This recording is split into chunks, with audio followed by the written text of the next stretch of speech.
We're starting on section 4.4, part 1. This is called the fundamental theorem of calculus.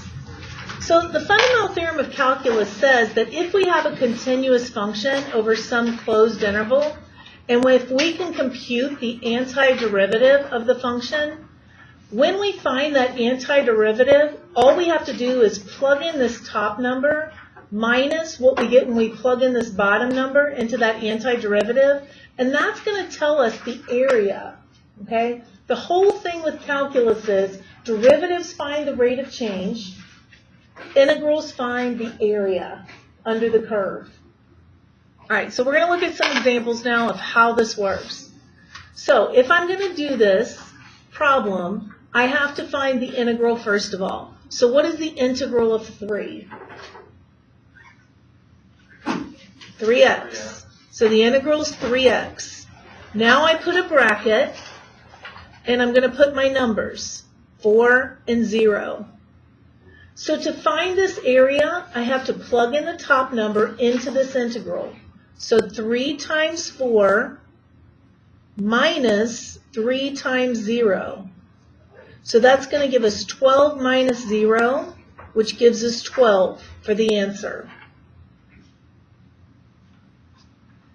Now, we have to understand what that is that we just found. So I'm going to draw a picture of this. My function is y equals 3. What does that function look like? Horizontal line. So I'm graphing this line, y equals 3. Looks like this. I'm only bounded, though, by 0 and 4. So I'm bounded here at x equals 0 and here at x equals 4. The definition of this integration says we're always bounded by the x-axis, always, always.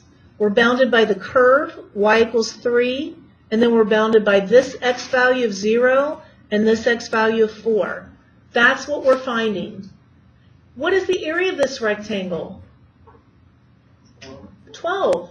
That's what we're finding is the area under the curve. Okay? We wouldn't have to use calculus to find that area because we know how to find the area of a rectangle. All right, let's look at the next one now. So to do this problem, we're trying to find the area. Let me show you what it is we're actually trying to find. If I plug in 0 for x, I'm going to get 4. If I plug in 2 for x, I'm going to get 0. This is a slanted line. It has a y-intercept of 4 and a slope of -2. So I'm trying to find this area. Always bounded by the x-axis, bounded by x equals 0, and bounded by x equals 2, and of course bounded by the curve, in this case a line. Could I find this area without calculus? What kind of shape is it? How do you find the area of a triangle? 1/2 base times height. This base is 2. This height is 4. What's 1/2 the base times the height? 4. So we already know the answer to this should be 4. But let's use calculus now. To use calculus, we have to integrate this. What do we get if we integrate? It was in our warm-ups. You just did it. Number 4, what was it? Good. 4x minus x squared. That's the integral. Now I have to plug in my values. I always plug in the top first, so I'm going to have to do 4 times 2 minus 2 squared minus 4 times 0 minus 0 squared. Well, 4 times 2 is 8 minus 4 minus 0 minus 0 is just 0, and see how I still get 4. So you might be thinking, well, why do I need to use calculus if I can just draw a picture and figure it out? Yeah, true, if you have nice, easy functions. So what about the next function? We're trying to find the area bounded by y equals x squared minus 2, which would look like this, and bounded by the lines x equals 1 and x equals 3. So we have to be bounded by this bounded by that and bounded by the x-axis. This is much trickier. We're actually looking at this area and this area. And another thing with calculus is that if an area is below the curve, then it's automatically a negative area. We think of that as a negative area, and that's a positive area. I couldn't find this area using any other methods except for calculus. So I'm going to integrate this. I add 1 and I divide. The integral of 2 is 2x. And now I'm going to have to plug in 3 and 1. I plug in the top number first. 3 cubed is 27, divided by 3 is 9. Minus, plug in 3, 2 times 3 is 6. Minus, plug in 1. 1 cubed is 1 over 3. Minus, 2 times 1 is 2. You can get out a calculator if you need to. I don't think it's necessary though. I have 3 minus, this is going to be negative 1 and 2/3. So if I have 3 minus negative 1 and 2/3, I get 4 and 2/3. That's going to be our area. Okay? Now, remember you can also check this on the calculator. If it's a definite integral, here's how I can do this. I'm going to say my function is x squared minus 2. Then I can do a zoom 6 to graph it.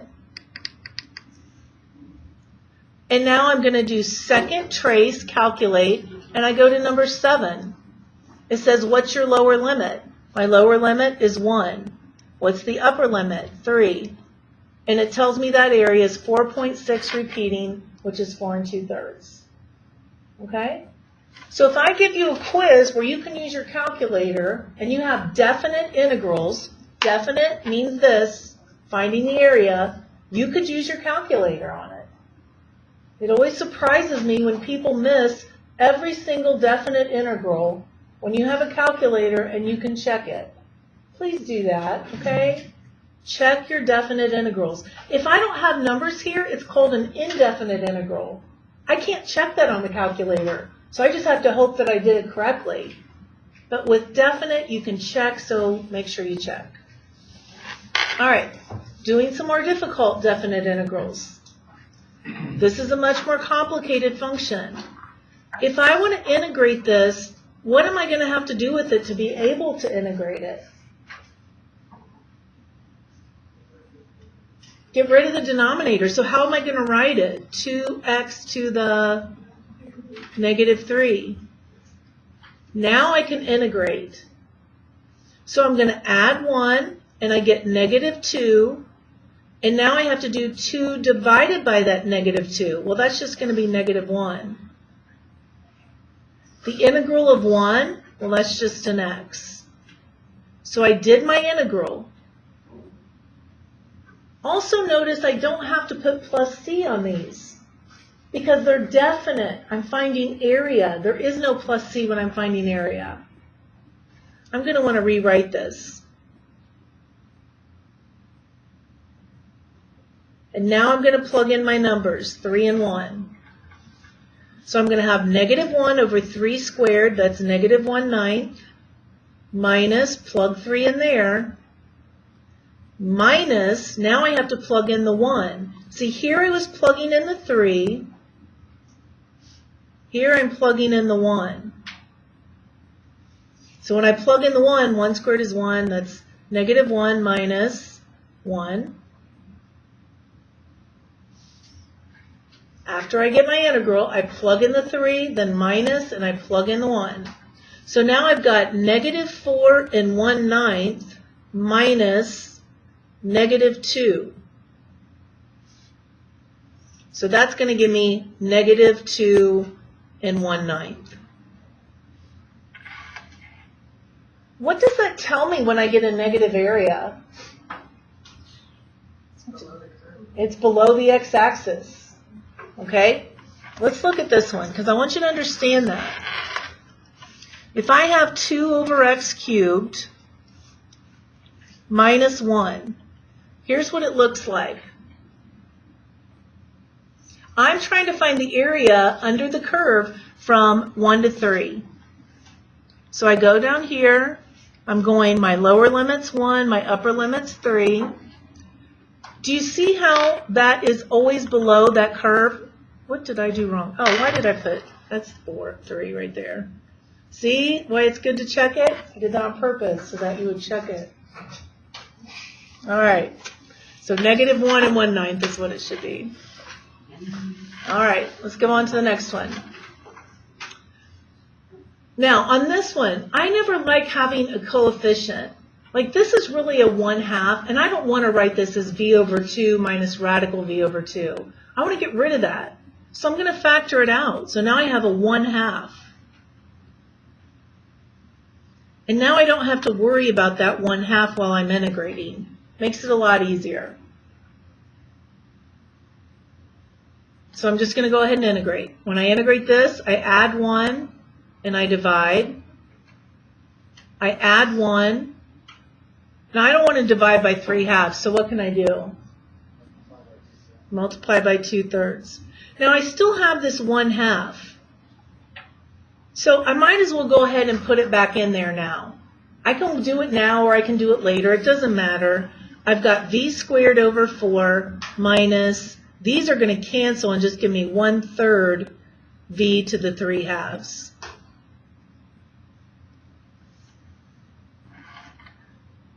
So what number do I plug in first, 4 or 1? 4. Plug in the 4. So 4 squared is 16, divided by 4 is 4.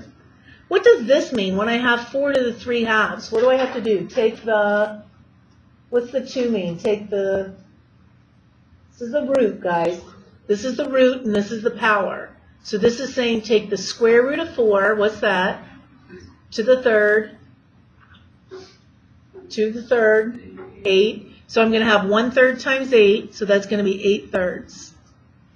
That's what I get when I plug in the 4. Now I have to plug in the 1. 1/4 minus, well, any 1 to the 3/2, the square root of 1 is 1, cubed is 1, so minus 1/3. At this point, you can get out a calculator if you want to. I've got one right here, so I'm just going to use it. So just make sure you use your parentheses.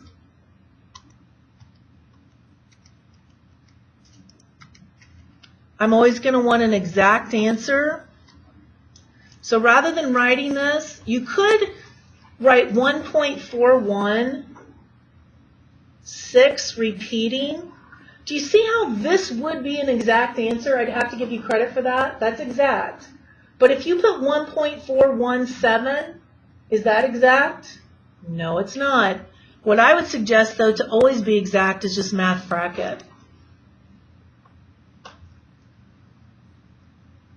Both of those would be correct. But you put 1.42 or 1.417, not exact. All right. So that's one lesson, guys. We have to do 2 today since it's block day.